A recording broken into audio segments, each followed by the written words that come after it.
আসসালামু আলাইকুম বন্ধুরা, আপনারা দেখতেছেন হবিগঞ্জ ডিস্ট্রিক্ট নবীগঞ্জ থানা দিনাজপুর পরগনার জনতার বাজার। এটা হচ্ছে এশিয়ান ঢাকা সিলেট হাইওয়ে রোডের উপরে।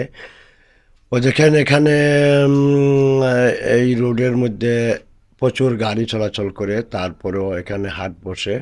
তো এখানে পুলিশ সহ আনসার বাহিনী, গ্রাম পুলিশ সহ নিরাপত্তার জন্য দাঁড়িয়ে রয়েছেন। এখানে প্রচুর নিরাপত্তাভাবে বাজার হয়।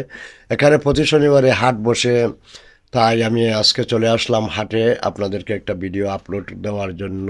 দেখেন, আমি এশিয়ান হাইওয়ে রোডের উপরে, ঢাকা সিলেট হাইওয়ে রোডের উপরে ক্যামেরা ধরলাম। দেখেন, অনেক জাম জম লেগে থাকে শনিবারে। ওই একটু জায়গা, বেশি জায়গা না। তারপরেও এখানে প্রতিনিয়ত অনেক দূর দূরান্ত থেকে এই গাড়িগুলা কিন্তু বেশি অংশ বাজারেই